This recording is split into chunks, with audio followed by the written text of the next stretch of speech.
നമസ്കാരം. ഇനിയില്ല സമയം കഴിഞ്ഞു. പിണറായിയുടെ വാർത്താ സമ്മേളനത്തിൽ നിന്ന് ഇങ്ങനെ കേട്ട് താഴമ്പിച്ച മലയാളികളെ സംബന്ധിച്ച് മുഖ്യമന്ത്രി വി.ഡി. സതീശന്റെ ഇന്നത്തെ വാർത്താ സമ്മേളനം ഏറെ ആശ്ചര്യം തോന്നിപ്പിക്കുന്നതായിരുന്നു. ഭയമില്ലാതെ ചോദ്യങ്ങൾ ചോദിക്കുന്ന മാധ്യമപ്രവർത്തകരെയും അവർക്ക് കൃത്യമായി മറുപടി നൽകുന്ന മുഖ്യമന്ത്രിയുമാണ് ഇന്ന് കേരളം കണ്ടത്.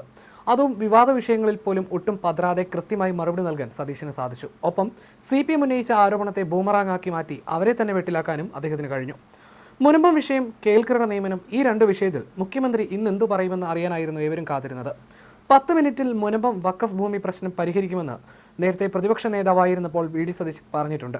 ഇത് ഉയർത്തിയായിരുന്നു സൈബർ സഖാക്കളുടെ ഏതാനും ദിവസങ്ങളായിട്ടുള്ള പ്രചാരണം. എന്നാൽ രണ്ട് മതവിഭാഗങ്ങളെ ശത്രുക്കളാക്കാനുള്ള നീക്കമാണ് നടന്നതെന്നും മുൻ സർക്കാർ അതാണ് ചെയ്തതെന്നുമായിരുന്നു സതീശന്റെ മറുപടി.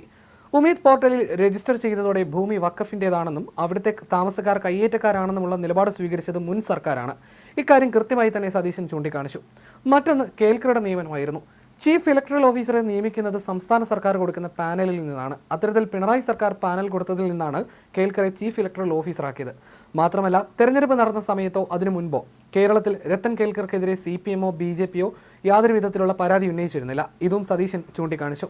അങ്ങനെ സഖാക്കൾ ഉയർത്തിയ ആരോപണങ്ങൾക്ക് കൃത്യമായി തന്നെ അദ്ദേഹം മറുപടി നൽകി. ഇതോടെ വെട്ടിലായത് CPM തന്നെയായിരുന്നു. വിവാദ വിഷയങ്ങളിൽ മാധ്യമങ്ങളുടെ ചോദ്യങ്ങളിൽ നിന്ന് ഒളിച്ചോടുന്ന രീതിയും മാധ്യമങ്ങളുടെ മെക്കിട്ട് കയറുന്ന പതിവും തനിക്കില്ലെന്ന് വ്യക്തമാക്കാൻ സതീശന് കഴിഞ്ഞു. പിണറായി വിജയന്റെ ശൈലിയിൽ നിന്നും തികച്ചും വ്യത്യസ്തവും ജനാധിപത്യപരവുമാണ് മുഖ്യമന്ത്രി വി.ഡി. സതീശന്റെ വാർത്താ സമ്മേളനങ്ങൾ.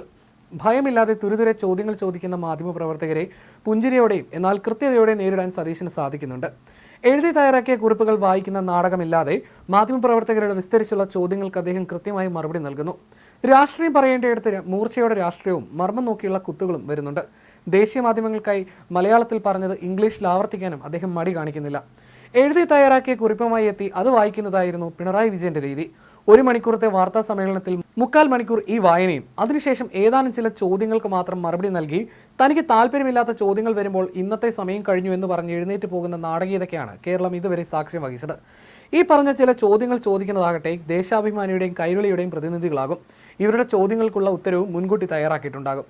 ഇതിൽ നിന്നാണ് വി.ഡി. സതീശൻ എന്ന മുഖ്യമന്ത്രി വ്യത്യസ്തനാകുന്നത്. എല്ലാവരുടെയും ചോദ്യങ്ങൾക്കുള്ള ഉത്തരം അദ്ദേഹത്തിന്റെ പക്കലുണ്ട്. മുൻപ് പിണറായിയുടെ ഓഫീസ് നിയന്ത്രിച്ചിരുന്നത് P. ശശിയും കൂട്ടരാണെന്നും അതിനാൽ തന്നെ തൻ്റെ ഓഫീസിൽ എന്താണ് നടക്കുന്നതെന്ന് പിണറായി അറിഞ്ഞിരുന്നില്ലെന്നുമാണ് മുൻപുണ്ടായിരുന്ന ഒരു ആക്ഷേപം.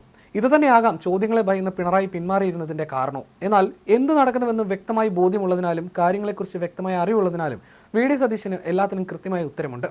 മാധ്യമപ്രവർത്തകരുടെ വിസ്തരിച്ചുള്ള ചോദ്യങ്ങൾക്ക് അദ്ദേഹം കൃത്യമായി മറുപടി നൽകുകയും ചെയ്യുന്നു. രാഷ്ട്രീയം പറയേണ്ടിടത്ത് കൃത്യമായി രാഷ്ട്രീയം പറഞ്ഞുകൊണ്ടുള്ള മറുപടിയാണ് അദ്ദേഹം നൽകുന്നത്. മന്ത്രിസഭാ യോഗങ്ങൾക്ക് ശേഷം മുഖ്യമന്ത്രി മാധ്യമപ്രവർത്തകരെ കാണുകയും അവരുടെ വിചാരണയ്ക്ക് ഇരുന്നു കൊടുക്കുകയും ചെയ്യുന്ന പതിവ് C. അച്യുതമേനോന്റെ കാലം മുതൽ കേരളത്തിൽ നിലനിന്നിരുന്ന ഒന്നാണ്. എന്നാൽ കഴിഞ്ഞ 10 വർഷക്കാലം പിണറായി വിജയന്റെ ഭരണത്തിന് കീഴിൽ ഈ പതിവ് പാടെ ഇല്ലാതായിരുന്നു. ഇപ്പോൾ സതീശനിലൂടെ സംഭവിച്ചിരിക്കുന്ന മാറ്റം ജനാധിപത്യത്തിന്റെ സുന്ദരമായ തിരിച്ചുപോക്കിന്റെ സൂചനയാണെന്ന് മുതിർന്ന മാധ്യമപ്രവർത്തകരുൾപ്പെടെയും അഭിപ്രായപ്പെടുന്നു.